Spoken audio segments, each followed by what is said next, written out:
Bueno, buenas tardes a todos. Muchas gracias por unirse a este tercer módulo que es monitoreo de equipos de combustión, ¿sí? Y eficiencia energética. Básicamente, vamos a hacer específicamente énfasis en cómo podemos alcanzar la eficiencia energética, ¿sí? Es decir, el consumo óptimo para eh, lo que son estos dos equipos que vimos en las clases anteriores, con el objetivo, digamos, de poder brindar, de sacarle el mayor jugo posible no solamente a la cuestión operativa, ¿sí? Sino también de minimizar los consumos. Eso es sumamente importante por parte, digamos, de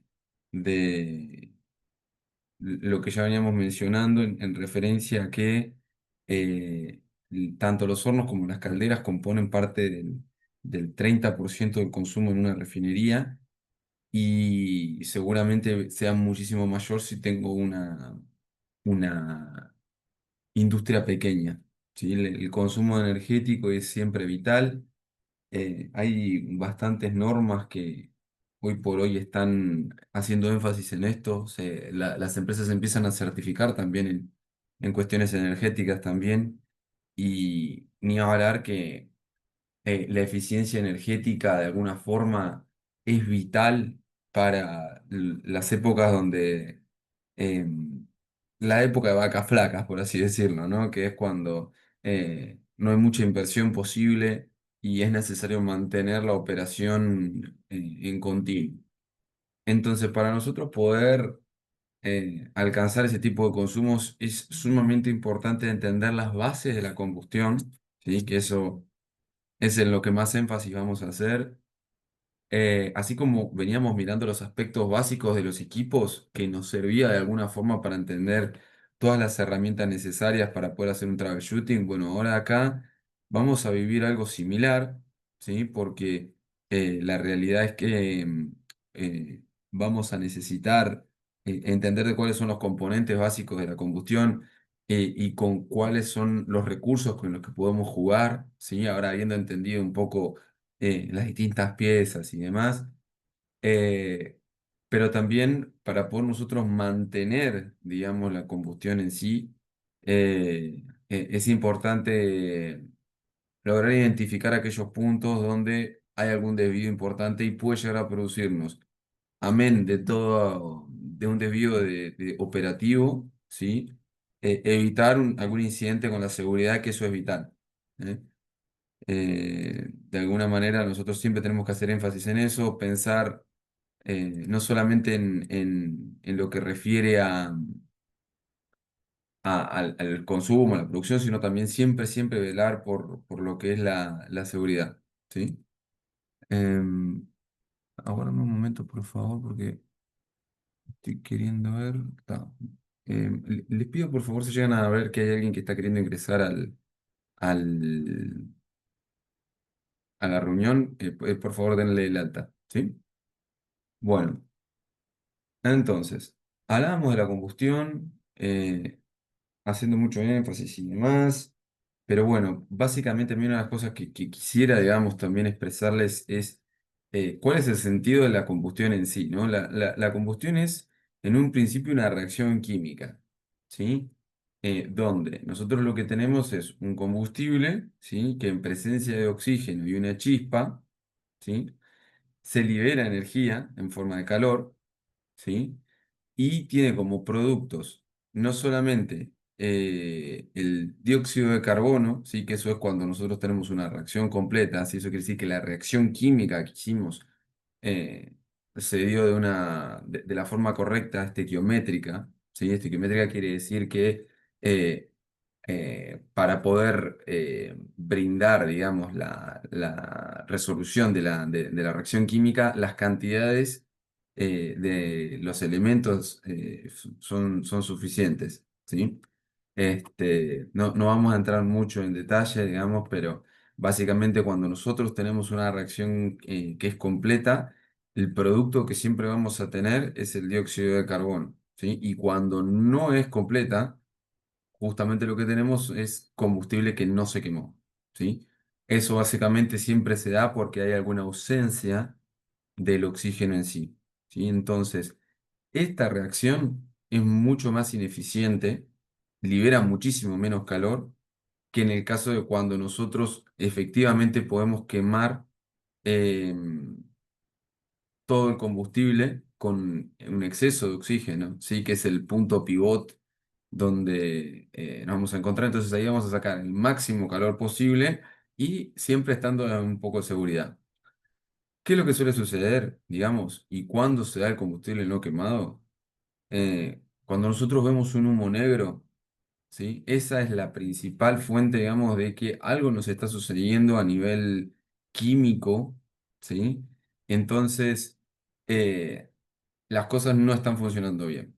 Eso es fundamental. Es una de las detecciones más visibles, digamos. El dióxido de carbono prácticamente no se ve.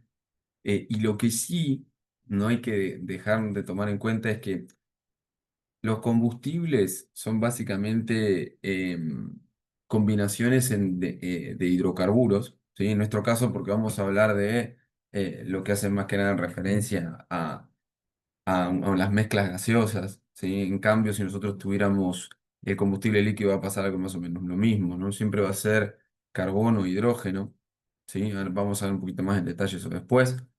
Este, entonces, para aquellos que son químicos, notarán que está muy simplificada esta reacción. Quiero que sepan que la preparé, digamos, como para poder explicárselo a todo el mundo y que sea fácil de entender, y es bastante genérico. Nosotros si tenemos carbono y hidrógeno en esa serie de combinaciones, junto con el oxígeno, nos van a dar efectivamente el dióxido de carbono con monóxido en ese caso, y nosotros siempre vamos a tener que tener presente de que cae vapor de agua, ¿sí? Ese vapor de agua, digamos, lo que termina sucediendo es que se encuentra presente, ¿no? En los gases de combustión que terminan saliendo por la chimenea, eh, y que arrastran también parte del calor. Y otra cosa que también no se ve es que, si bien acá yo hice énfasis en el oxígeno, nosotros siempre tenemos que estar pensando en que quemamos aire, ¿sí? O sea, la reacción química es esta, pero la realidad es que nosotros estamos quemando aire y el aire está compuesto no solamente por oxígeno, sino también por nitrógeno, que el nitrógeno realmente no termina de generar una reacción en sí, se forman, es cierto que se forman unos óxidos de nitrógeno que si nosotros no tenemos los equipos adecuados se pueden llegar a transformar en una especie de ácido más adelante. Igualmente no quiero meterme mucho en eso porque ya es un detalle muy fino, pero tampoco quería hacer un caso omiso de lo que es la realidad. ¿Eh? Entonces, esta imagen que ven acá es simplificada, digamos, de bibliografía, donde señalan lo que es el triángulo de fuego, ¿no? Donde efectivamente nosotros tenemos al comburente, ¿sí? Que es el oxígeno, como veníamos hablando, que viene por parte del aire, el calor que es en realidad es la chispa, ¿no? Que es como una fuente de ignición, la energía de activación que nosotros necesitamos para que efectivamente se produzca esta reacción y el combustible. ¿Eh? Entonces, un poco modo de resumen, ese calor que es generado por el quemado del combustible, acá hace como una mención, digamos, una caja aislada. Eso es porque todo esto se va a estar dando siempre fundamentalmente en los quemadores, ¿sí? Que ya hemos visto un poco de lo que hacía referencia no solamente a hornos, sino también en calderas. Y es absorbido por el fluido del proceso, ¿sí? Es aquello que está pasando por los tubos. Ya puede ser o algún combustible, como veníamos viendo en hornos, o agua para convertirse en vapor. ¿Eh? Que acá, esto es lo que me parece sumamente interesante, que el fluido de proceso de alguna forma actúa como refrigerante en tubos. ¿Sí? Ahora vamos a ver eso también en algunas imágenes más adelante, pero lo que nosotros tenemos que estar pensando siempre es que nosotros al tener el fuego, ¿no? Que un detalle interesante es que el fuego, digamos, es el espectro visible de esa reacción química que se dio, sí, es un área donde se desarrolla parte de esta reacción química, Si nosotros miramos algunos tubos, a ver si puedo. No quiero un marcador, quiero. Ahí está. Nosotros vamos a pensar que tenemos el fuego acá y tenemos la serie de tubos, ¿sí? Que están aledaños a la zona donde se dio la combustión. Nosotros lo que tenemos que estar pensando es que ese calor que se está generando en una zona localizada está alcanzando los tubos, ¿sí? Entonces, la realidad es que todo el fluido de proceso que está pasando por el interior, de alguna manera lo que está haciendo es tomando ese calor, ¿sí? Y llevándoselo y refrigerando el tubo por el interior, ¿sí? Entonces, si nosotros lo que tendríamos es el tubo visto, digamos, en un corte, el calor lo que va a hacer es pasar, va a calentar toda la pared del tubo y justamente, digamos, ¿no? La corriente de proceso lo que va a estar haciendo es llevándose ese calor e incrementando la temperatura, que es finalmente el objetivo que nosotros buscamos. En el caso del agua, se va a terminar generando en vapor, ¿sí? Y en el caso de los distintos combustibles, nosotros lo que vamos a querer en esas mezclas, digamos, es que después, ya sea que reaccionen en un reactor por el incremento de temperatura, o bien que se separan en una torre por los distintos puntos de destilación. Esto es fundamental, digamos, porque en este concepto, de alguna manera, em, nosotros siempre estuvimos hablando de mantener la confiabilidad de los equipos, ¿sí? Y eso tiene mucho que ver con el hecho de que cuando nosotros incrementamos la temperatura de la pared de un tubo, tiene que tener como se va generando una resistencia, ¿sí? Desde el interior del tubo, porque se van produciendo fenómenos de ensuciamiento, ¿sí? Esa resistencia, digamos, de alguna manera, lo que hace es que quien termine sufriendo los efectos del calor, porque, digamos, el objetivo final, como veníamos hablando, es que yo quiero incrementar la temperatura de la corriente de proceso. Entonces, si se empieza a dar una resistencia por el ensuciamiento, ese calor que está alcanzando los tubos no termina de alcanzar para la misma fuente de calor, ¿no? No está terminando de alcanzar la temperatura que yo deseo.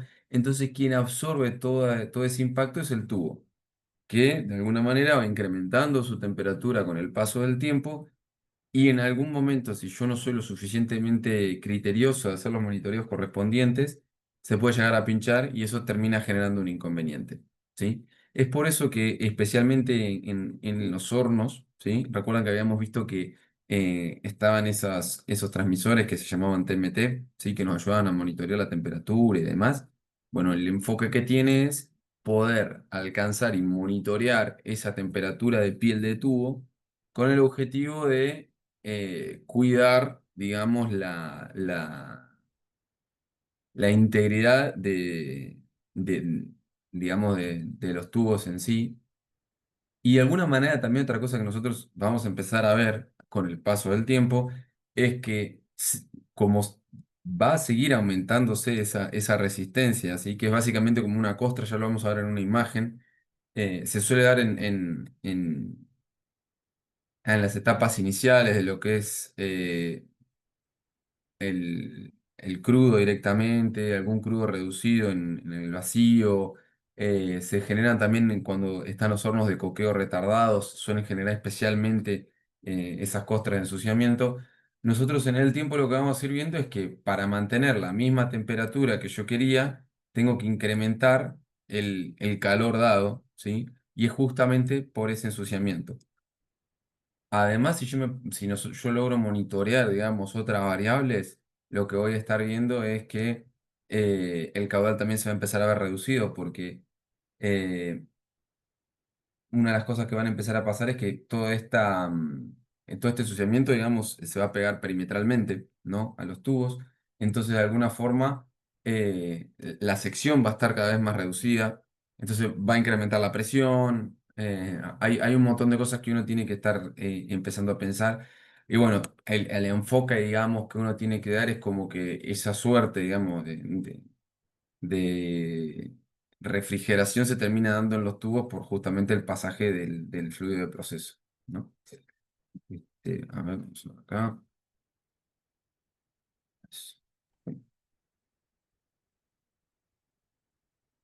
Bueno, yo una de las cosas, uy, ¿cómo son para borrar esto? Ah. Em, me gusta tomarlo, digamos, un poco a modo de gracia, tal vez, ¿no? El hecho de decir que cuando hacemos una combustión nosotros hacemos un asado, es como para empezar a pensar justamente de que con todas las otras piezas, digamos, que nosotros tenemos para hacer un asado, efectivamente siempre necesitamos el carbón por un lado, que va a ser el combustible, el oxígeno que está dando vuelta y una chispa que es, digamos, la fuente de ignición esa que hablábamos de la energía de activación. Entonces, tal vez de alguna forma un poco graciosa, podemos llegar a siempre tener presente estos tres elementos, ¿no? Entonces, nosotros, si bien acá, bueno, está resumido un poco en lo que es el combustible como si fuera un surtidor, la realidad es que uno tiene que estar pensando en los tipos de gas, ¿sí? Ya sean los de un horno o los de una caldera, esos van a ser los elementos que nos van a ayudar a seguir eh, como para siempre estar pensando en qué es el agente que va a alimentar de combustible al equipo, ¿sí? Y de esa forma entender cuáles son em, el foco donde yo tengo que estar teniendo, si yo estoy teniendo algún problema con la administración de combustible, ese va a ser mi primer punto de inspección. Se van a dar ensuciamientos, eso es normal, ¿sí? No es la alimentación, digamos, de combustible en los tips de gas, siempre tiene de alguna forma algún ensuciamiento porque em, los gases normalmente de refinería suelen estar cargados con azufre, lo cual, a menos que nosotros tengamos un proceso, ¿sí? Típico, digamos, de recuperación de azufre, em, todos esos compuestos, digamos, terminan formando como algún tipo de gomas y demás que generan un ensuciamiento, lo cual también eleva la presión, digamos, en esas zonas y puede llegar a tener, digamos, en cuanto a la orientación de llama, también algún conflicto. Entonces eso es bastante complejo. Siempre, digamos, hay que tener un plan de limpieza, ¿sí? Porque esto también va a ser, eso lo vamos a ver más adelante, digamos, con todo lo que hace referencia a mantenimiento. Pero este punto, digamos, es muy criterioso, digamos, porque nos va a determinar, digamos, la historia que va a estar sucediendo en ambos equipos. Eh, y bueno, ahí la particularidad que uno tiene de tener la previsión de hacer el correcto mantenimiento. En el caso de los hornos, yo puedo llegar a hacer una limpieza diaria, digamos, porque recuerdan que vimos que podíamos tener varios quemadores en simultáneo y demás.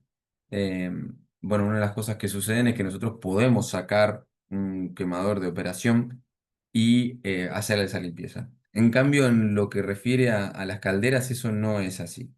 El único momento en donde nosotros podemos llegar a tener una, una intervención es en las inspecciones legales, ¿sí? Nosotros lo que tenemos son anillos de gas, ¿sí? Donde se alimenta, digamos, al quemador, que ya lo vimos, digamos, en la clase pasada, donde teníamos de alguna forma un camino, ¿sí? Por donde va siguiendo, digamos, previo a los tips de gas eh, en donde el gas va fluyendo. Y eso, digamos, no puede ser intervenido porque las calderas efectivamente no paran, ¿sí? Yo no las puedo sacar de operación para hacer una limpieza de quemadores. Entonces, cuando yo tengo una inspección legal, tengo que validar efectivamente no tener esos problemas. Suele darse de que siempre hay una mezcla, digamos, por más que yo tenga gases de refinería, si están sucios, se les suele mezclar con algo de gas natural a fin, digamos, de hacer un barrido y de alguna manera el gas natural no tiene, si bien tiene azufre, es mínimo, digamos, en lo que es a nivel industria, eso no sucede. pero el objetivo siempre va a estar en mantener eso limpio y de alguna forma ese es uno de los puntos de monitoreo más importantes en una inspección legal. Hay que generar un plan correcto, ¿no? De limpieza, de mantenimiento, y esto nos va a ayudar a mantener una operación estable y confiable durante todo el tiempo. Así que bueno, ya pasamos con esta etapa. La chispa, digamos, va a estar siempre provista por lo que van a ser los pilotos, ¿sí? El énfasis, digamos, que uno hace de, del piloto en el caso de los hornos o del chispero, ¿sí? Que nosotros teníamos en las calderas, hace que siempre tengamos que tener en cuenta de que este elemento es sumamente importante, ¿sí? Si bien una vez que la combustión se inició, la realidad es que si nosotros, eh, por seguridad, siempre lo tenemos que tener encendido, ¿sí? Eso es vital. A nivel cultural, habíamos mencionado antes que si yo tengo un quemador que su piloto no está encendido, lo debería apagar por una cuestión de seguridad. La realidad es que la alimentación continua de gas, si ya se dio la chispa y la reacción, va a hacer que se va a mantener viva la llama siempre. Entonces, eh, a priori pareciera ser no necesario, pero por un nivel de seguridad es vital, ¿eh? Y bueno, y nunca hay que olvidarse, digamos, ¿no? De nuestra querida Liliana, que la alimentación de aire es el pivot fundamental para nosotros, para lo que es la optimización energética, porque va a ser con los registros de aire, ¿no? Y el damper, los puntos donde nosotros vamos a hacer un control en verdad. Nosotros siempre tenemos que estar pensando que para lo que es control de procesos, las calderas y los hornos tienen todas cuestiones de control, ¿sí? Sistemas de control donde yo quiero llegar a una temperatura determinada, entonces hay un montón de acciones que se terminan dando en la cual se entiende de que se necesita dar más gas para ese cierto tipo de condiciones y el aire va acompañando, ¿sí? Si yo tengo suficiente aire, la realidad es que la combustión va a estar en el punto óptimo y me va a liberar dióxido de carbono, como veníamos mencionando, y la máxima cantidad de calor. Ahora, pueden pasar dos cosas. Si yo tengo menos aire, ¿sí? Tengo menos oxígeno, tengo menos reacciones químicas dando vuelta, y hay un punto en el cual no se va a dar ese contacto entre el oxígeno y el combustible, y ahí se empiezan a formar estos monóxidos de carbono. Pero además de eso, me va a empezar a bajar la temperatura porque no está logrando alcanzar los tubos el calor que necesitan.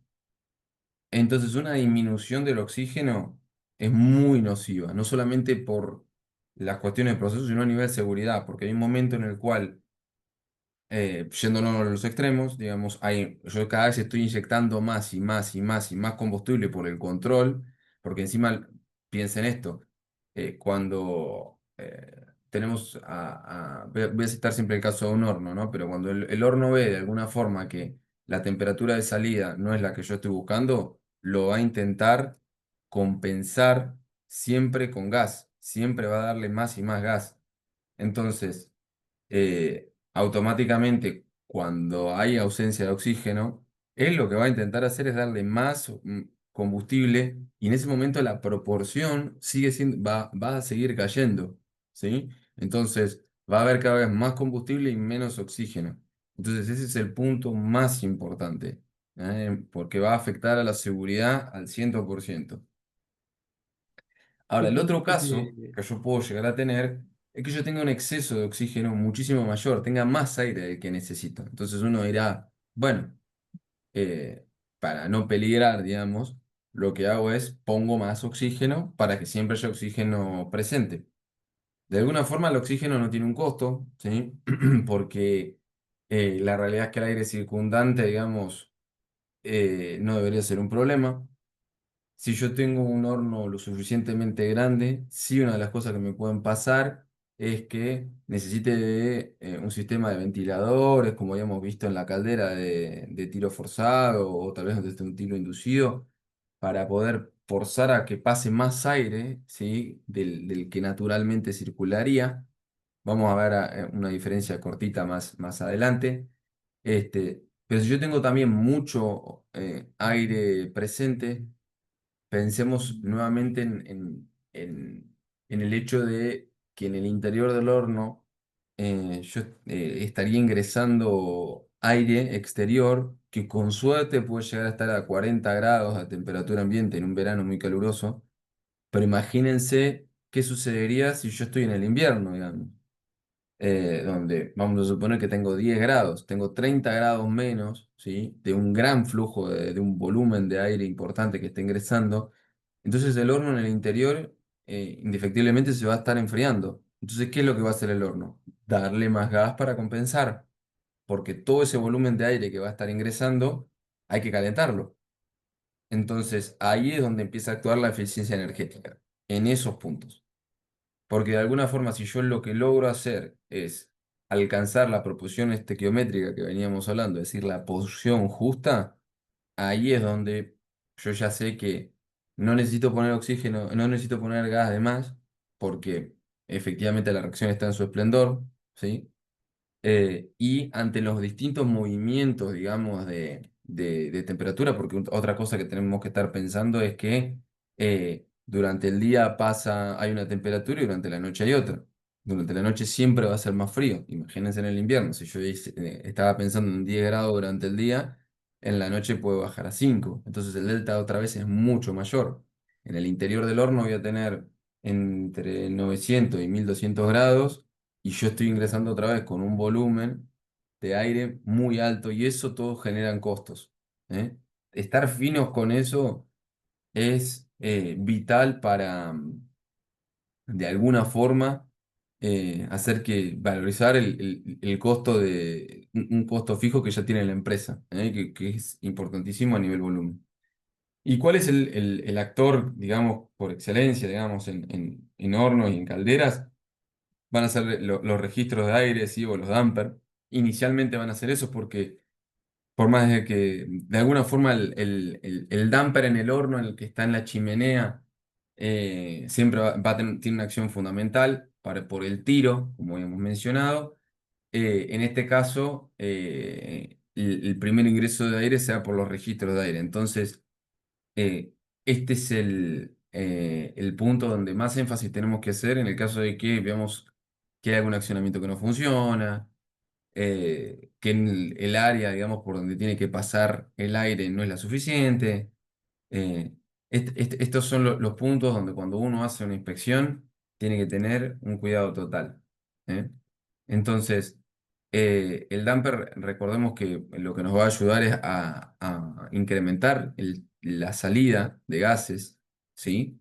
Eh, entonces, si va a incrementar la salida de gases, también lo que va a hacer es incrementar el ingreso de aire por los registros, ¿sí? Ese es como el foco más importante. Yo al tener los registros de aire abiertos y tener un tiro alto, lo que va a hacer es que ingrese cada vez más aire al interior del horno cuando yo lo necesito. ¿Eh? En las calderas no tienen un damper en su chimenea, se llaman a los registros de aire, se les llama damper, ¿sí? Pero son fundamentales, digamos, para todo lo que es ese control. ¿Eh?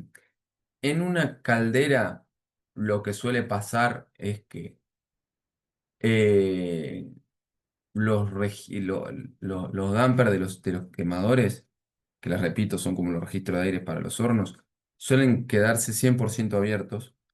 Y quien termina de coordinar el ingreso de aire son los ventiladores.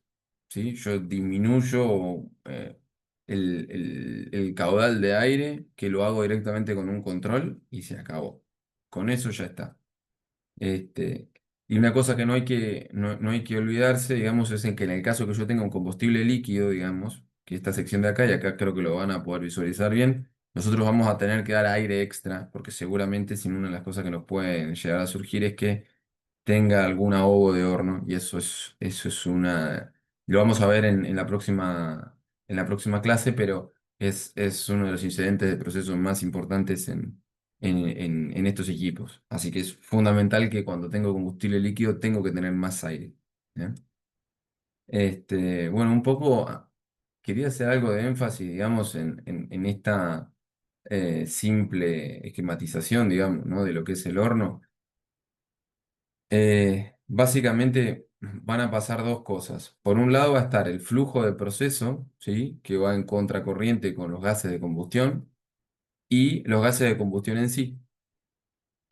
Yo por un lado voy a tener, dijimos, el aire que va a estar fresco, ¿sí? Con aire fresco quiero decir a que no va a haber ninguna recirculación y demás de aire, que está con la temperatura ambiente. Voy a tener la fuente de ignición, el combustible, y acá yo voy a generar un calor, ¿sí? Ese calor, digamos, inicialmente va a ser absorbido por la zona radiante, ¿sí? Eh, digamos que el calor generado entonces ya va a tener una parte bien neta que va a estar en esta sección, que es la más importante, digamos, porque es la sección final y es el lugar donde, es la zona donde más calor voy a tener, ¿sí? Y acá es claramente lo que va a estar sucediendo es que voy a ir generando esos gases de combustión de los cuales veníamos hablando y van a tender a ir hacia la fase siguiente. La segunda etapa va a ser el calor que yo voy a absorber en la zona convectiva, ¿sí? Acá, ¿qué va a pasar? Se va a terminar dando el ingreso, ¿no? De la corriente de proceso. Voy a encontrarme con los tubos de escudo, ¿sí? Después me voy a encontrar con todo el sistema letado o pernado, ¿sí? Como veníamos viendo. Y además, incluso hasta puedo llegar a tener alguna otra corriente extra que nos genere vapor, que tenga algún recirculado y que termine teniendo una sección de recuperación. Entonces, acá la entrega de calor siempre es menor que de la zona radiante, porque justamente, ¿se acuerdan que habíamos hablado del caso en el cual queríamos evitar que se formara como esa costra de ensuciamiento de, como leche quemada que habíamos hablado en una olla? Este, justamente lo que más vamos a querer es que el incremento de temperatura sea paulatino, ¿eh? Este, y después yo voy a tener ya ahora el calor perdido, ¿sí? Lo que pase de la zona convectiva ya se perdió, es una realidad. Yo acá no voy a absorber más nada. Yo ya estoy próximo a la zona de, de la zona de chimenea y yo acá ya no le entrego a ninguna corriente de proceso más temperatura, ¿sí? Sí, lo que voy a hacer es, digamos, en la chimenea, además de conducir, digamos, ¿no? Todos los gases y ayudarme con el tiro, ¿no? Que va a estar el damper acá en esta sección. Lo único que voy a hacer es enfriar esos gases. Los voy a enfriar porque tengo una temperatura de diseño a la cual medioambientalmente quiero llegar y quiero evitar a toda costa generar cualquier contaminación nociva para el medio ambiente. No nos olvidemos que eh, seguramente tenemos una comunidad cerca, ¿sí? Y es fundamental el cuidado de ellos y nuestro también, ¿no?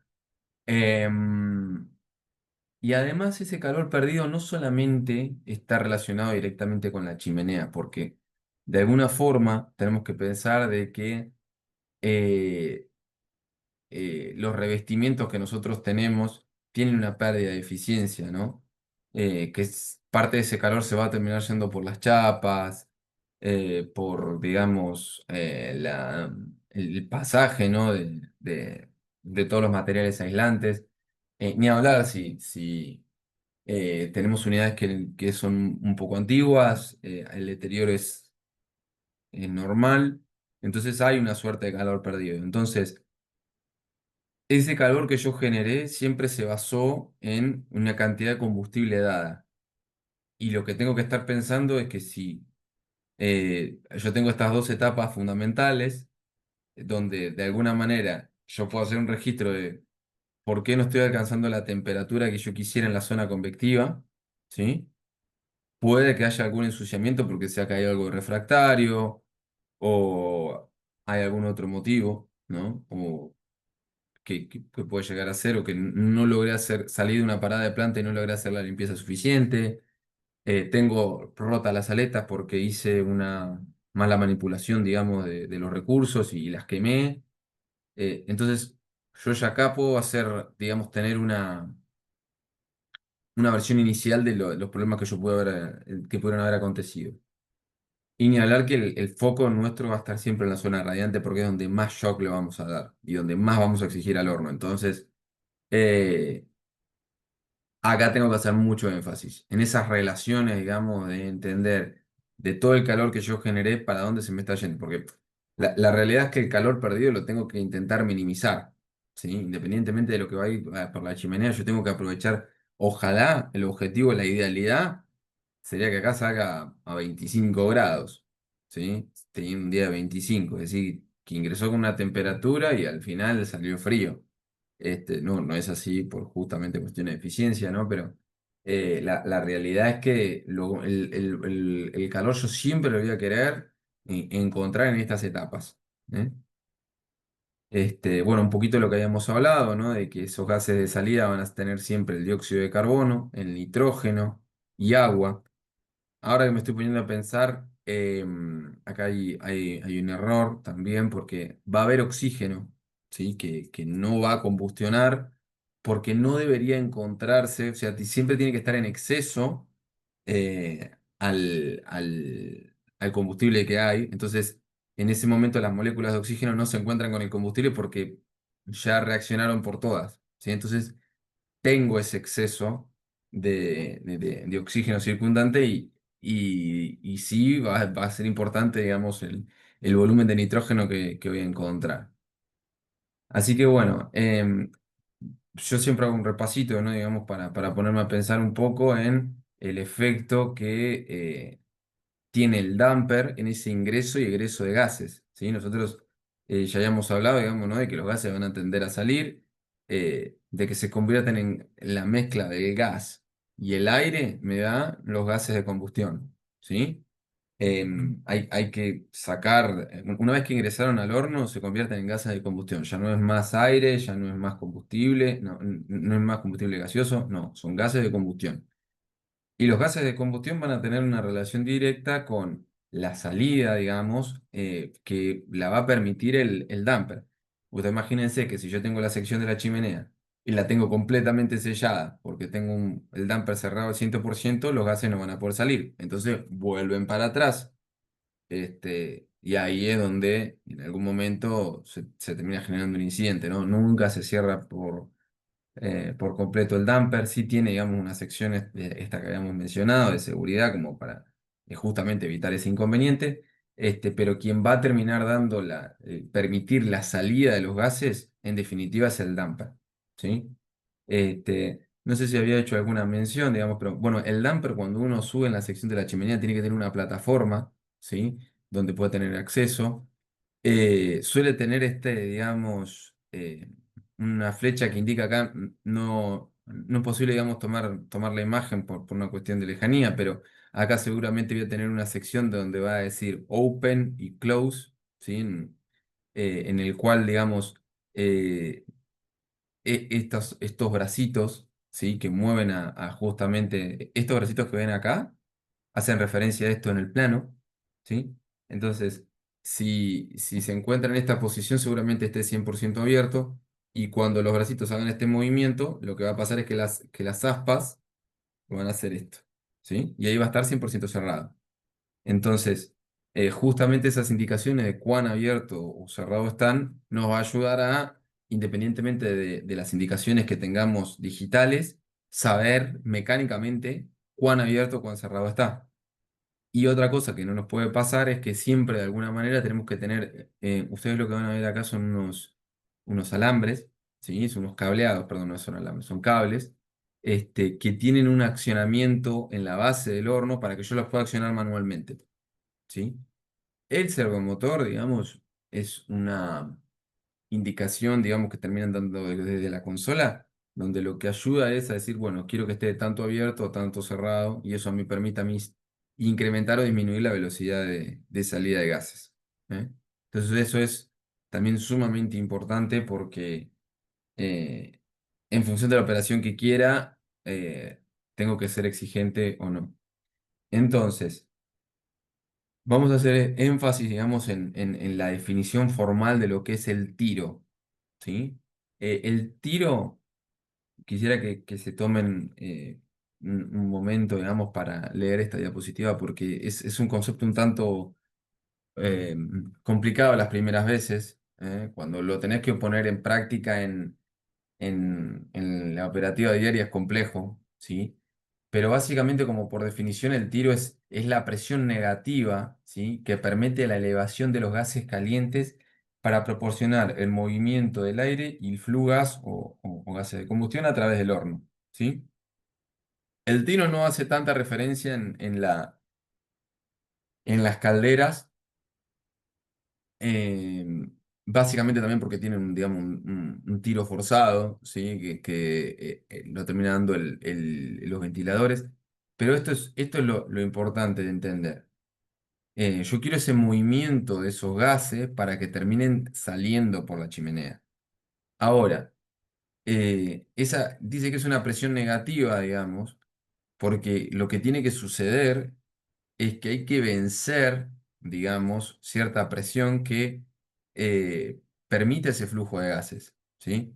La presión que yo ejerzo en esta base tiene que ser lo suficientemente mayor como para que pueda yo empujar los gases hacia arriba, digamos, y es por eso que se dice que es como una presión negativa, ¿sí?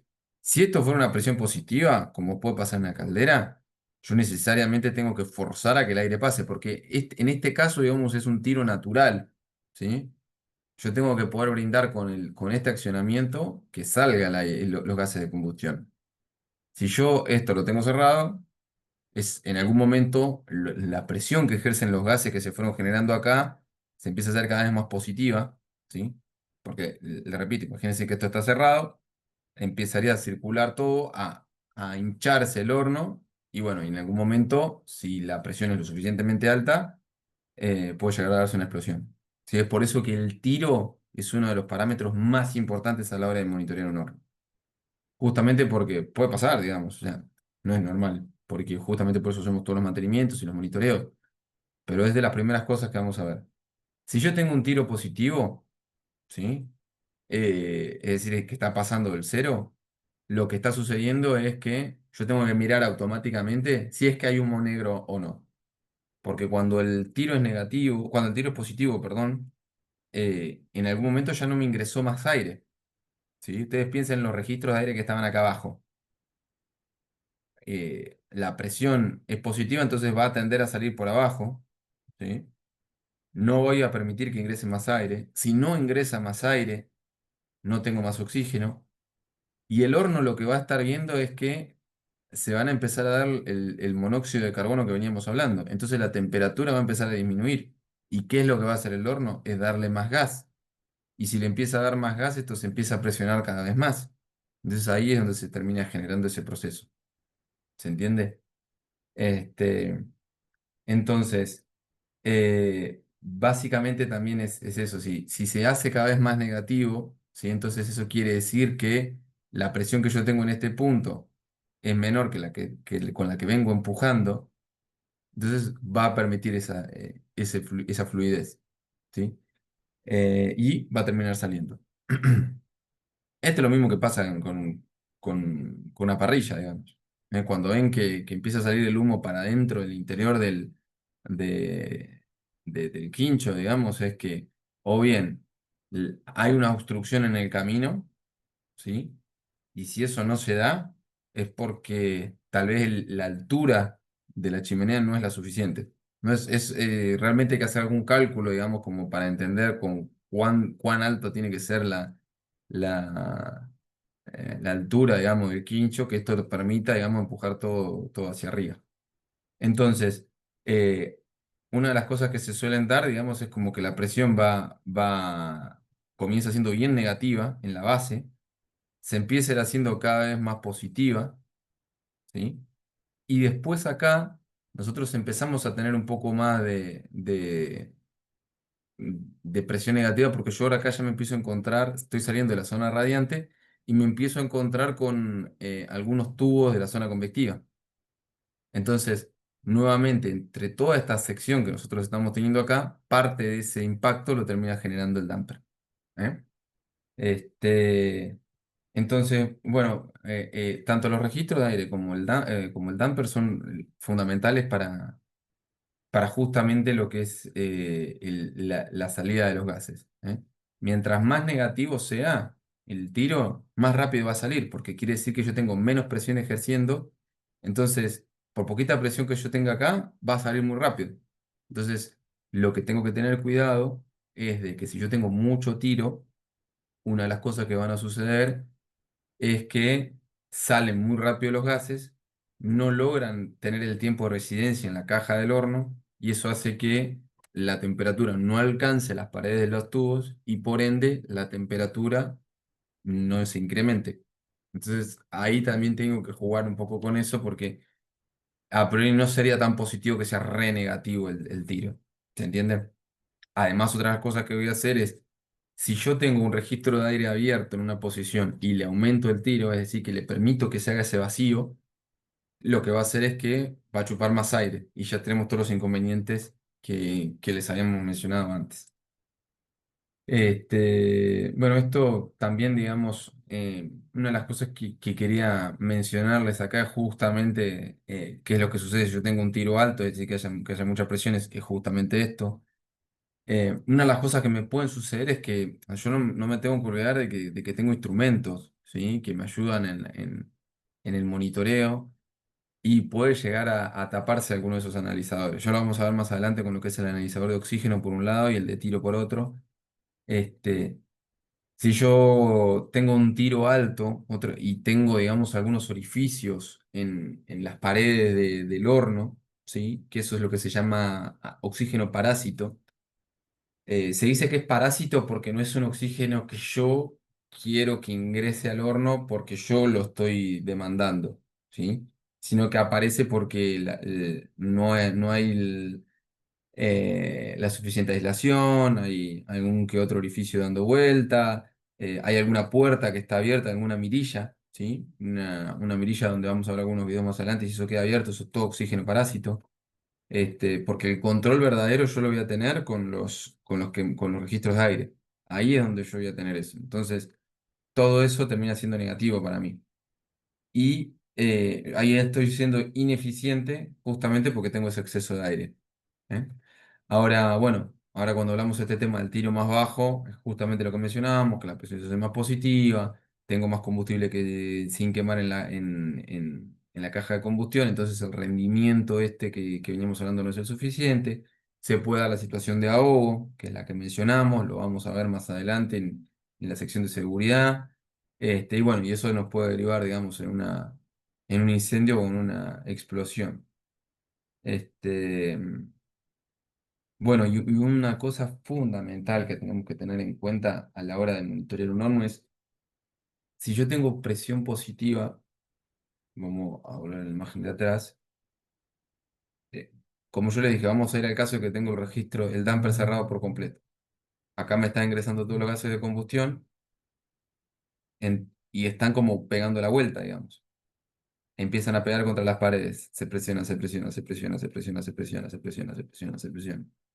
Llega un punto que, digamos, tal vez no va a explotar, pero sí va a quedar todo presionado. Y resulta que ahora viene Nicolás a monitorear cómo viene la combustión y una de las cosas que va a hacer es abrir la mirilla para ver cómo está la combustión. Entonces, ¿qué es lo que va a hacer? Lo que va a suceder es que esos gases que no estaban pudiendo salir por encima van a salir por esa pequeña mirilla. Y ahí es donde yo puedo tener un accidente. Entonces, una de las cosas que hay que tener sumo cuidado, especialmente cuando tengo tiro positivo, es de nunca encarar de frente la mirilla. Siempre se encara desde un costado. Va a ser medio difícil de explicar por la virtualidad, digamos, ¿no? Pero ustedes imagínense que ustedes, digamos, para mí serían el interior del horno, ¿sí? Yo acá voy a tener como una puertita, ¿no? Donde va a ser la mirilla y los gases, la combustión la voy a ver hacia el interior. Lo que yo tengo que hacer siempre es mirarla, abrirla desde costado, ¿sí? Entonces, cuando yo abro la mirilla, si a lo sumo los gases salen, no me pegan directamente en la cara. ¿Sí? Ni la cara ni en el resto del cuerpo. Las mejillas son una cosita así, pero uno claramente va a tender a mirar para poder ver hacia el interior, lo vamos a ver en alguno de los otros videos. Imagínense que yo hago así y me salen todos los gases calientes. Entonces eso es fundamental. hay una prueba que se llama prueba del guante, que es bastante sencillo, digamos. Es que yo me pongo en un costado, agarro un guante, ¿no? Lo pongo contra la mirilla y lo que tiene que pasar solito es que cuando yo abra la mirilla, como hay una presión negativa, ¡up! tiene que irse hacia adentro, ¿sí?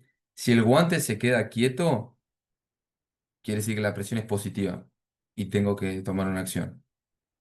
Si no, lo va a chupar solo, ¿eh? Eso es algo que sí o sí tiene que suceder y es fundamental para la seguridad de ustedes. Bueno, básicamente entonces, eh, a ver, si yo tengo la sección de los registros de aire muy abierta, quiere decir que entra mucho aire para... Acá lo que vamos a hacer es, van a pasar dos cosas en este análisis. O muevo el registro de aire o muevo el damper, ¿sí? En caso contrario, perdón, o sea, si yo muevo el registro de aire, lo que pasa es que el damper para este análisis se queda estático. Y en el caso que yo mueva el damper, el registro se queda estático. Son dos casos aparte. Si yo abro los registros de aire, claramente estoy abriendo una puerta para que ingrese más aire del que yo quería. Entonces el oxígeno va a subir fuertemente. Si sube el oxígeno fuertemente porque yo abrí los registros de aire, quiere decir que ingresó más aire, se hizo más positivo, ¿sí? Entonces, ¿qué pasa con el tiro? Disminuye. ¿Por qué? Porque ya yo tenía una presión negativa, le puse un volumen mayor de aire, entonces se hace más positiva, ¿sí? Cuando yo cierro los registros de aire, claramente el oxígeno baja fuertemente. Y cuando yo le disminuyo ese ingreso, lo que va a pasar es que el tiro va a tender a subir. Cuando digo subir el tiro, quiere decir que se va a hacer más negativo, ¿eh?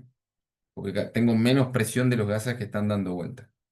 Ahora, ¿qué pasa si yo dejo los registros de aire estáticos y abro el damper? Yo lo que voy a hacer es incrementar fuertemente el tiro, ¿sí? Es decir, se va a hacer más negativo. Eso quiere decir que cuando más abro el damper, más eh, menos resistencia le opongo al pasaje de gases, el tiro aumenta fuertemente y el oxígeno también va a aumentar fuertemente. Porque ¿qué va a pasar? Va a haber más vacío en los registros de aire, entonces va a ingresar con más facilidad. Y claramente pasa fuertemente lo mismo, pero al revés. Si disminuye el tiro, si yo cierro, disminuyo el tiro porque le estoy oponiendo una resistencia y también estoy haciendo que no incremente tanto el ingreso de aire justamente por los registros de aire. Este, bueno, en los monitoreos una de las cosas que no va a suceder es que a medida que haya menos menos oxígeno en exceso, lo que va a suceder es que la llama se va a hacer cada vez más larga. Este efecto normalmente la gente suele confundirse porque dicen, ah, bueno, tengo más oxígeno dando vuelta, entonces la llama va a ser mayor. Y no, justamente esto no es así. Es completamente al revés. Si yo tengo mucho aire dando vuelta, mucho oxígeno dando vuelta, la combustión se hizo rápido, ¿sí? Se localizó rápidamente en el quemador. Esto es siempre pensando en una alimentación de combustible constante, ¿sí? Ahora, ¿qué pasa? Si yo el aire no lo encuentro rápido, o sea, yo siendo una llama, ¿no? Lo voy a tener que buscar un poquito más arriba, porque yo quiero efectivamente combustionar. Entonces lo que termina pasando es que si el aire no lo encuentro acá, lo va a encontrar acá. Y si no lo encuentra acá, lo va a encontrar acá. Ese es el caso de esta llama que está acá. Y si no lo encuentra acá, lo va a encontrar más arriba. Entonces la llama se va a tender a alargar hasta que encuentre el oxígeno y ahí efectivamente combustiona. Entonces, si yo tengo llamas muy bajitas, yo tengo que tener un poco un equilibrio porque no me sirve esto, porque acá me está indicando que hay exceso de aire, ¿sí? Y esto tampoco me sirve porque me da mucha inestabilidad. Esto no se va a quedar quietito, se va a estar moviendo constantemente, va a tener mucha turbulencia. Entonces, lo que hay que leer bien de acá es, digamos, ese efecto de disminuir el oxígeno en exceso, ¿sí? Entonces, cuando se genera toda esa turbulencia, lo ideal siempre es estar en un estado acá, y intermedio donde no tengo ese exceso de oxígeno que de alguna forma eh, me termina siendo ineficiente a la reacción. A nivel seguridad estoy bárbaro, digamos. Está la llamita, está quietita, no se mueve, voy a tener un color espectacular de llama, que lo vamos a ver un poquito más adelante con lo que es la coloración de llama. Pero claro, soy recontra ineficiente. Estoy gastando mucho más. En cambio acá, justamente lo que termina pasando eso. ¿Eh? Por ahí uno tiende a pensar que si lo ve en el horno de su casa, decís, ah, bueno, si le doy más combustible, la llama claramente se hace más grande. Y sí, sí, se hace más grande porque tengo más combustible presente. Pero la realidad es que yo tengo un exceso enorme de oxígeno. Entonces, es por eso que se termina dando ese efecto. Pero en estos casos, para la alimentación de combustible constante, esto es lo que sucede. Este, bueno, acá, digamos, hay un ejercicio para hacer, creo que no, no tiene mucho sentido, digamos, en darlo hoy, pero em, a ver, básicamente una de las cosas que yo más tengo que buscar es de poder tener esta mezcla perfecta, ¿no? Entre el combustible, el aire y el tiro, ¿sí? Porque ya vimos cuáles son las acciones que terminan de tener un tiro bajo, un tiro alto, este, y cómo influye directamente en el ingreso de aire y para el determinado combustible dado y cómo va a reaccionar el control en base a estas dos deficiencias también, ¿no? Bueno, eh, el exceso de aire, digamos, va a producir esa llama cortita, como habíamos mencionado. Eh, digamos, bueno, esto acá preferiría que los alumnos lo tengan después para leer, pero no, es un poco lo que hacíamos mención recién. Bueno, habíamos hablado un poquito de lo que era la coloración de la llama y por qué es importante eh, entender las diferencias, ¿sí? Ustedes, para mí el ejemplo más claro es pensar en el gas natural de sus casas. El gas natural de sus casas es azul, ¿sí? Ese porque tiene metano, fundamentalmente.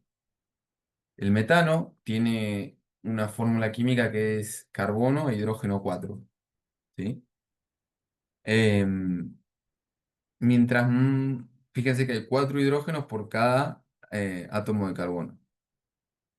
A medida que yo voy mezclando gases de refinería, voy a tener una mezcla de distintos tipos de gases, ¿sí? Metano, butano, propano, va a estar todo mezclado, ¿sí? Lo que va a pasar es que cada vez voy a tener más carbonos presentes y menos hidrógenos presentes.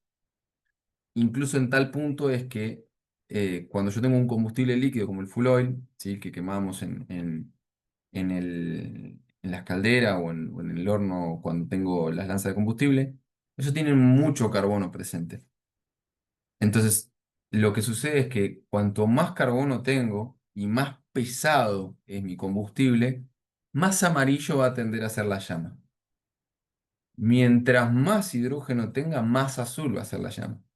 Entonces, en su casa es normal que tengan una llama azulcita porque tienen justamente metano. Ahora, en una refinería, lo que más probablemente vayan a tener es una mezcla de gases y por ende va a ser un poco más amarillento, ¿sí? Y yéndome a otro caso, fíjense que cuando hacemos fuego con leña, la leña básicamente son muchísimas enlaces de carbono, ¿sí? Entonces tiende a ser más amarillenta, más anaranjado, ¿sí? Tiene después, digamos, también partes siempre voy a tener el vapor de agua y demás, pero si se lo ponen a pensar un poquito desde ese lado, van a hacer esa diferencia. Entonces, ¿qué pasa?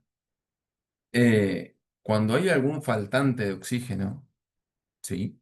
También eso colabora a la, digamos, a la coloración de la llama. ¿Sí? Yo tengo que intentar buscar de alguna forma, cuando hay una deficiencia de oxígeno, me voy a tender a ir a un amarillento cuando debería estar en azul. Y en el caso de que yo sí espero tener una llama amarilla porque tengo un combustible pesado, me voy a tender a ir a un blanco, ¿sí? Son los dos extremos. El azul va a tenderse a amarillentar o a anaranjar y el amarillo va a tender a hacerse blanco. Entonces, a mí lo que me pueden llegar a dar, que lo vamos a ver ahora en los ejercicios que vamos a hacer, este, probablemente, miren, a ver, bueno, acá en el caso este del gas piloto es esta llama azul de las cuales yo les hacía mención, ¿sí? Fíjense, es más, a mí un ejercicio que me gusta ver es que, fíjense, eh, lo que me pasó acá es que había una presión excesiva de oxígeno, perdón, de gas, ¿sí? Tiene una presión altísima. El piloto, yo el único objetivo que tengo es que tenga una llamita chiquitita encendida apenas, ¿sí? Porque fíjense acá cómo está el quemador, está bien cerquita.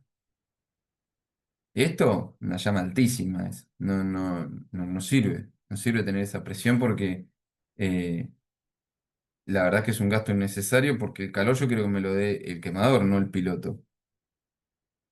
Y es más, fíjense otra cosa, miren lo incandescente que se ve el piloto en sí. Eso en 2 o 3 años, chao piloto. Pero bueno, fíjense que yo voy a tener esta llama azul porque justamente el piloto tiene gas natural. ¿Eh? Y ahora miren acá, cómo es la mezcla de los gases de refinería. Fíjense que tiene una base azulada. ¿Ven? Acá la combustión realmente es buena. Tiene una base azul, ahí estoy cerquita de los tubos. Esto amarillento, digamos, tiene que ver, bueno, con propias cuestiones medio del gas. Pero si yo tengo esa base azulada, quiere decir que la proporción de aire fue buena. ¿Eh? Esta es la mirilla que yo les hacía mención, que ven que es una puertita chiquitita. Ahora miren este otro caso. Ven que se ve muchísimo más pobre. Miren la del fondo. Este es el mismo gas. Son hornos distintos, pero es el mismo gas. Y miren cómo está. Eh, Pobre, apenas se ve. Y miren en diferencia con este. ¿Eh? Eso es claramente una diferencia de que acá está faltando aire y acá me sobró. Porque yo tengo esa base azulada. Las puntitas amarillas las voy a tener igual, pero fíjense qué distinto que es. Puede ser que tenga algún quemador sucio, no es este el caso, pero es, digamos, una llama muchísimo más deteriorada. Voy a ver, ahí está. Miren este otro caso. Acá claramente, desde arriba, esto, yo puedo tener una mirilla en la zona radiante o una mirilla que normalmente siempre suele tener en la zona convectiva. Porque la convectiva a mí lo que me da es una visión global de todo. Entonces, fíjense acá, si yo tengo, observo que tengo un incremento de temperatura en un instrumento acá, tengo otro instrumento acá y tengo otro instrumento acá. Seguramente acá la temperatura va a ser mucho más, va a ser diferente que la que tengo acá porque efectivamente estoy teniendo un problema de combustión. ¿Sí? Y cuando vengo lo puedo corroborar. Fíjense cómo está deteriorada esa llama. Una de las cosas que me pueden pasar es que se junten estas dos llamas y le peguen al tubo. Si le pegan al tubo, si lo flamean, lo que va a pasar es que se va a incrementar esa costra de ensuciamiento que veníamos hablando y con el tiempo se puede llegar a pinchar. Tenemos bien de tiempo. Bueno, acá, a ver, no recuerdo, no hice la prueba del guante, pero miren un poco más. ¿Ven lo que yo les decía, el aumento de llama? ¿Cómo se terminan juntando estas dos llamas? Acá casi que tiende a pasar lo mismo. Entonces, cuando esto sucede, la temperatura se incrementa, eh, nada, el deterioro es, incluso de los deterioros del quemador, terminan dándose así de esa forma, entonces eso es bastante complejo. Bueno, acá creo que es más que nada una visión más de cómo estaba la llama acá. Miren, este es un quemador em, de un horno de un cocker. Acá no se puede ver, pero para este otro lado están los tubos. Lo que pasa es que acá están los tubos en forma de zigzag, pega la llama contra la pared, que es toda refractaria, y el calor tiende a ir hacia el centro. ¿Sí? Bueno, acá vamos a ver otro poco más. Fíjense que acá ya hay algo raro. Che. Estoy viendo muy amarillo todo. Muy amarillo todo. Acá claramente está faltando oxígeno. Claramente está faltando oxígeno. Incluso seguramente hay un ensuciamiento importante. Ven como ahí en las bases, digamos, hay como unas cuestiones medias negruzcas. eh, Eso es porque, sí, Agus, ahí está muteado todavía, ¿eh? No, perdón, apreté sin querer. Ah, no, no hay problema, no hay problema. Fíjense un poquito de cómo cuando nosotros ya tenemos, digamos, ese faltante así de oxígeno, es claramente que se va a dar esa visión amarillenta. ¿Eh? Entonces, a ver, cuando volvemos a hablar de esto, lo que es la eficiencia energética, uno tiene que estar pensando en justamente esa reacción que veníamos hablando y ir desde esa base. ¿Sí? Desde el punto de decir, bueno, el objetivo que yo tengo que optimizar es esta mezcla, ¿sí? Porque acá es donde va a estar el ahorro. Yo quiero optimizar esto, es decir, con optimizar es sacarle el máximo provecho, o sea, perdón, máximo provecho no, sería, tal vez la función de optimizar es de utilizarlo como con el mínimo recurso y maximizar el calor, porque en definitiva el objetivo final es incrementar la temperatura de cualquiera de las corrientes de proceso que yo utilice. Este es el maximizar. Y claramente tengo que minimizar el combustible no quemado. Por ya lo que habíamos dicho, de que voy a tener una eficiencia de calor, una cuestión medioambiental y de seguridad. Y entonces, yo tengo que también, de todo el calor que yo genero, ¿sí? Quiero maximizar lo que en definitiva le llega a la corriente de proceso y minimizar que se vaya por las chimeneas y lo que se vayan por las pérdidas. Con pérdidas, esto es lo que hablábamos de las chapas. Si yo veo que hay una chapa rota, lo puedo llegar a, a reparar, la reparo. Nunca dejo una mirilla abierta. Eh, los registros de aire primarios cuando tengo combustible líquido, los tengo que tener cerrados y no los utilizo. Porque me está ingresando en definitiva aire que yo no quiero que ingrese. ¿Eh? Entonces, eh, incluso otra cosa que tampoco me puedo olvidar es, si yo apago un quemador, otra de las cosas que tengo que hacer es cerrar los registros de aire. ¿Por qué? Porque me está ingresando aire por una sección que no quiero. Porque si el quemador está apagado, ingresa aire por ahí, enfrío una zona y eso lo tengo que compensar con más calor. Entonces, ese calor que no me lo está dando el quemador, en definitiva, me lo van a tener que proporcionar los otros que estén aledaños. Y ahí es donde se genera toda una turbulencia en el general, digamos. Este, el calor justamente que va a estar de la chimenea me tiene que dar esa combinación de gases que habíamos hablado con nitrógeno y esa pequeña proporción de aire en exceso que habíamos hablado. Y esto en definitiva es cuán eficiente soy en la combustión y en el equipo en sí. Es decir, de todo el calor que yo generé versus cuánto efectivamente absorbió el proceso, es lo que va a ser la eficiencia.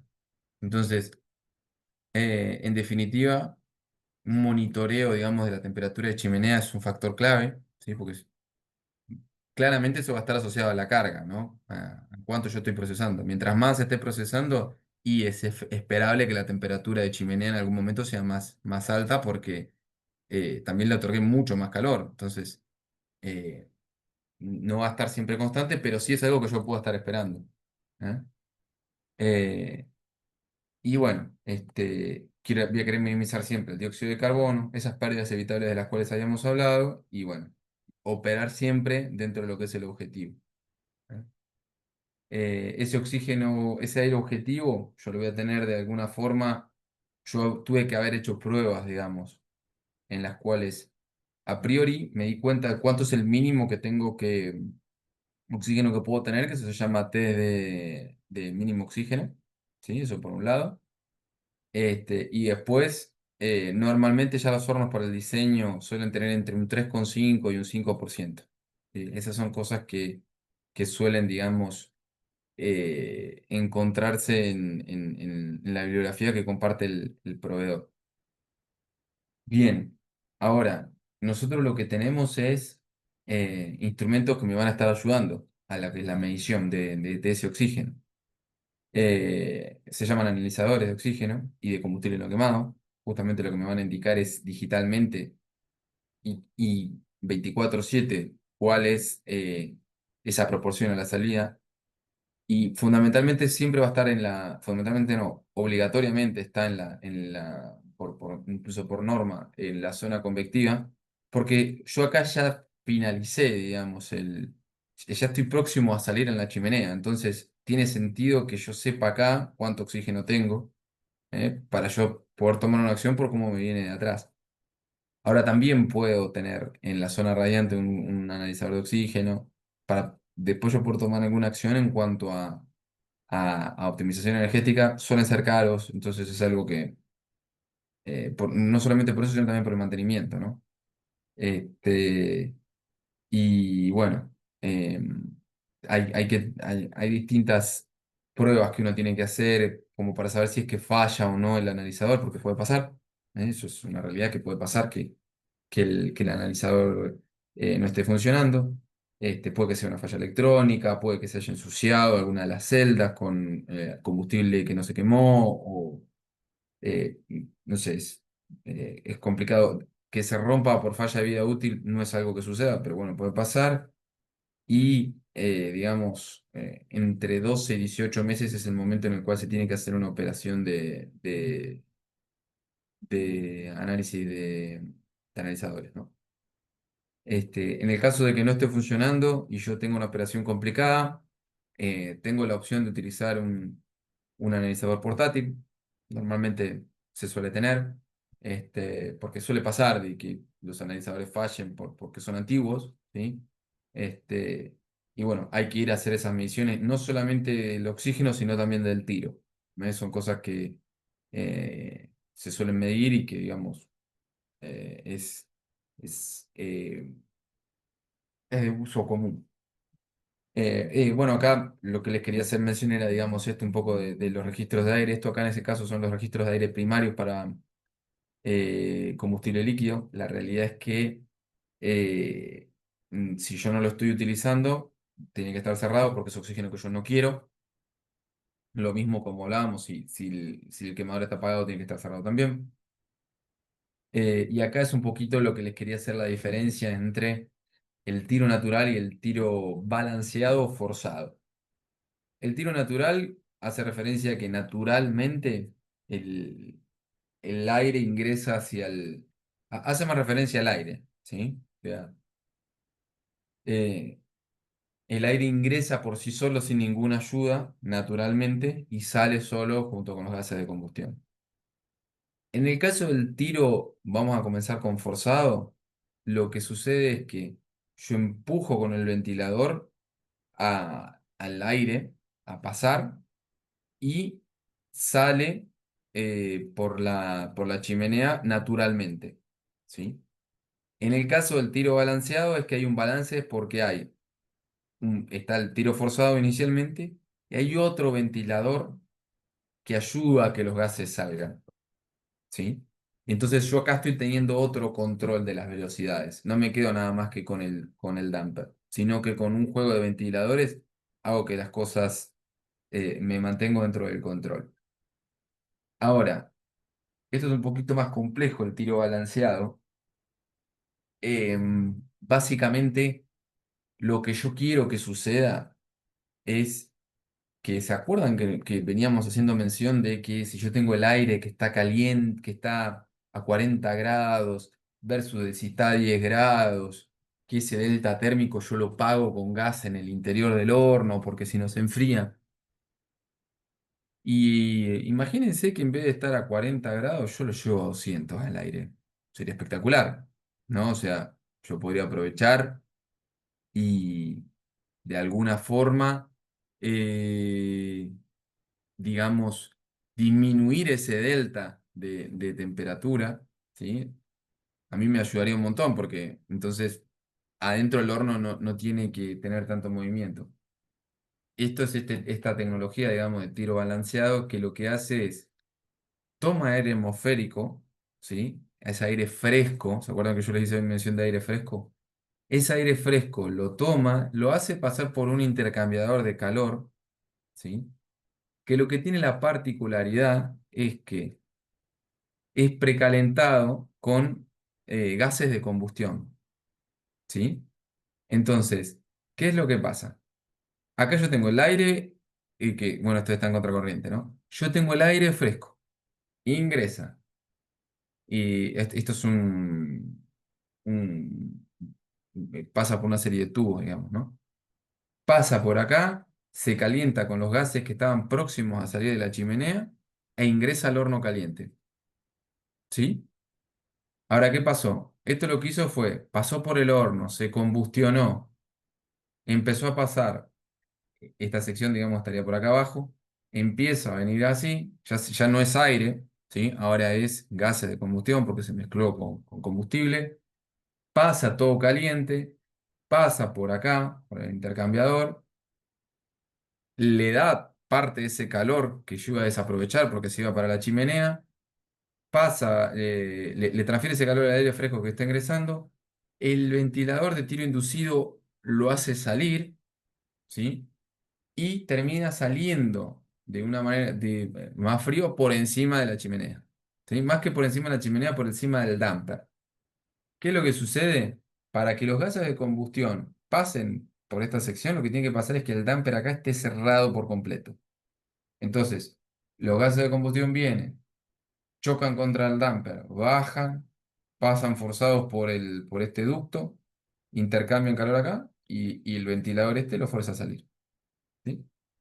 Ese es el concepto bien básico de lo que es un tiro balanceado. ¿Y por qué la importancia, no? Porque los ahorros que generan son muy importantes. Todo esto yo lo tengo que traducir en, en ahorros de combustible. Bueno, este es un esquemita, digamos, ¿no? Un poco de lo mismo sobre un horno en general en particular. Este es de una empresa que se llama Foster Wheeler. Eh, Tiene, digamos, distintos pasos y demás. Creo que por ahí va a ser un poquito complejo de explicarlo, pero a grandes rasgos es, esto está acá, ¿sí? Acá yo tengo el ventilador de tiro forzado, que es el que va a tomar el aire, y el de tiro inducido, que es el que va a sacar los gases de combustión, ¿sí? Imagínense esto como una caja, ¿sí? Donde el horno tendría esa sección. Entonces el aire va a ingresar así, se va a distribuir en las cajas del horno, va a querer salir, se va a encontrar con el damper que está cerrado, va a pasar por acá. Este es el intercambiador de calor por donde pasaba el aire, ¿sí? Y tiene esta salida por el ventilador de tiro inducido y termina yéndose hacia arriba, ¿sí? Bueno, ya casi estamos terminando, les pido unos minutitos más. Básicamente en lo que es la optimización energética, yo tengo que pensar en comunicarla a todo el resto de la organización los objetivos que yo me tengo que plantear de oxígeno, ¿sí? Para las distintas unidades, ya sean hornos o calderas, ¿sí?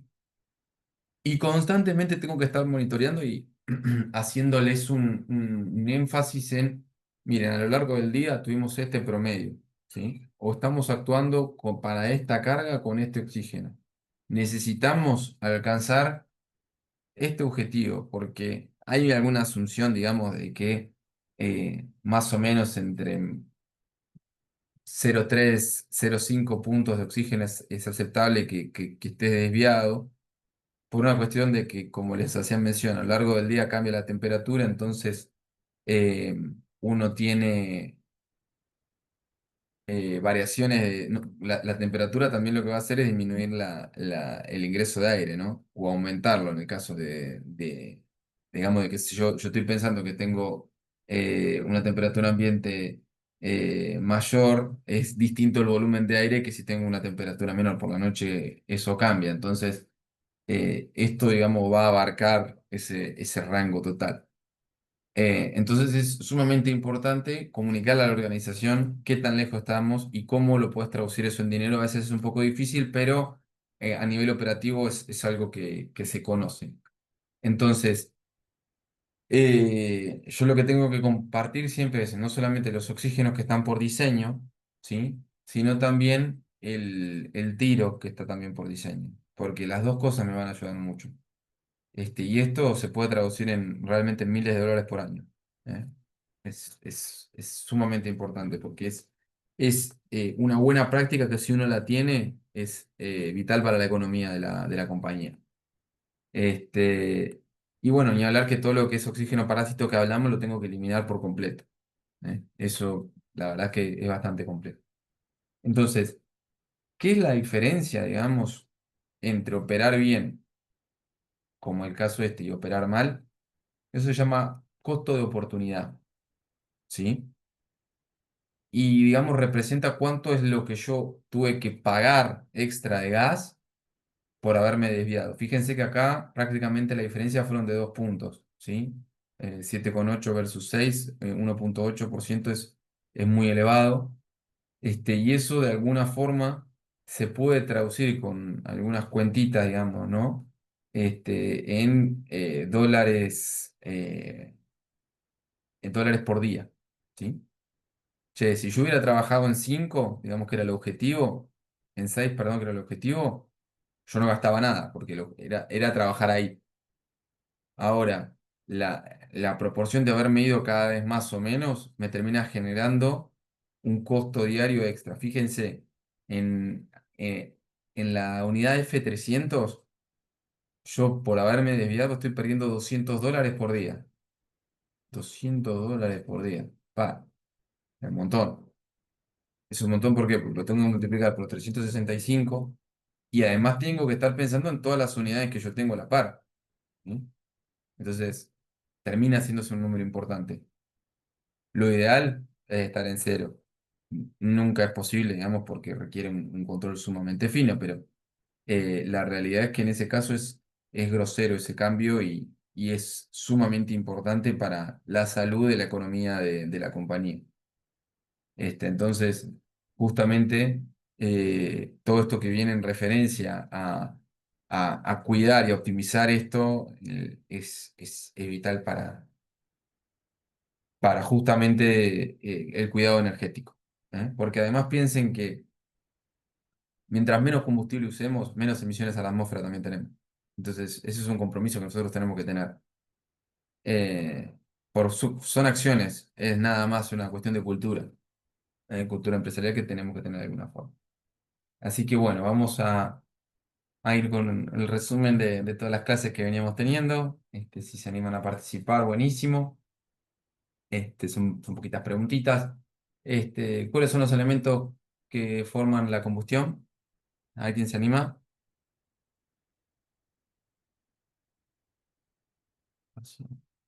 Es La C, la la C. última. La C, correcto. A ver si puse bien ahora los tics. Efectivamente es la C. Yo necesitaba el combustible, el oxígeno y la chispa, la fuente de ignición. Cuidado. ¿Está? Bien. Los productos de la combustión eficiente son A, dióxido de carbono, calor y agua, monóxido de carbono, perdón, calor y agua, o calor y dióxido de carbono.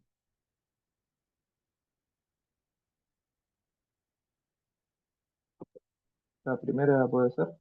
Calor y Correcto. agua.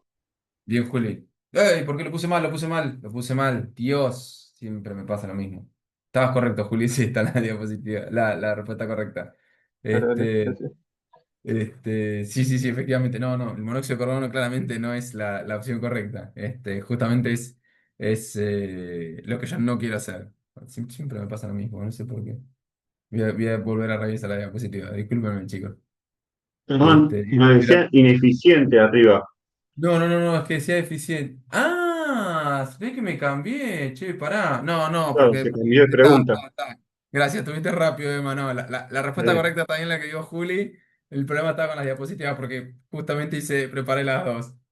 Gracias, gracias. Bueno, justamente, bueno, si hubiera sido ineficiente la pregunta, era correcta que era la de monóxido de carbono, pero Juli estaba bien. Bueno, parte de lo que veníamos hablando. Perdón si estuve un poquito pesado, pero creo que es algo a recalcar sumamente importante. El CDO es el costo de operación, que quiere decir cuántos... uy, qué mal redacté esto, por Dios. Que quiere decir cuánto cuesta la operación, el consumo de operación nuevamente, que quiere decir cuánto consumo en la operación, el costo de oportunidad, que es cuánta energía extra fue consumida por operar fuera de objetivo, o todas las anteriores.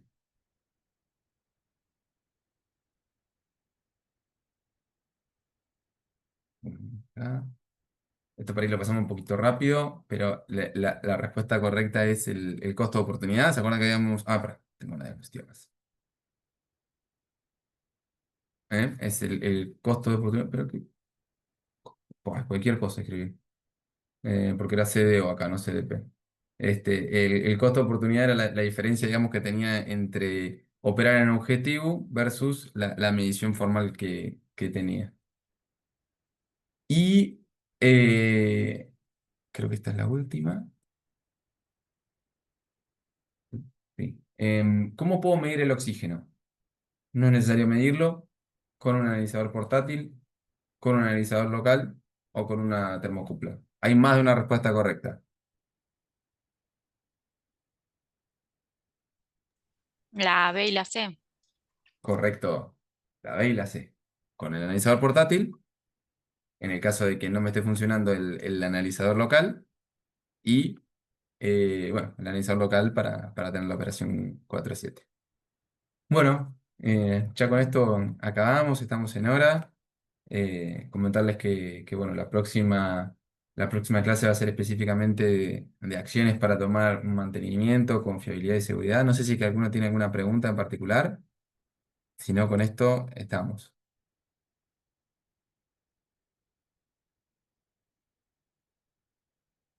Les agradezco mucho, digamos, el tiempo de hoy. La semana que viene ya, a menos de que no surja ningún inconveniente laboral nuevamente, vamos a estar retomando a las 10 de la mañana. ¿Sí? Les pido disculpas por el cambio horario, pero ya ahí lo vamos a normalizar y ya va a ser nuestra última clase. ¿Eh? Así que ahora seguramente vamos a coordinar un poco con Edu y demás. El compartir la clase y bueno, después también lo mismo con el material. ¿Eh? Que les deseo que tengan un excelente sábado y bueno, ya nos vemos nuevamente el sábado que viene. Cualquier Gracias, cosa, nos vemos. si tienen Dale, alguna gracias, Nico. consulta, Abrazo. me pueden mandar también por WhatsApp y demás. ¿Eh? Que tengan un buen sábado. Hasta luego. Perdón. Ah, bueno. Gracias igualmente. Adiós.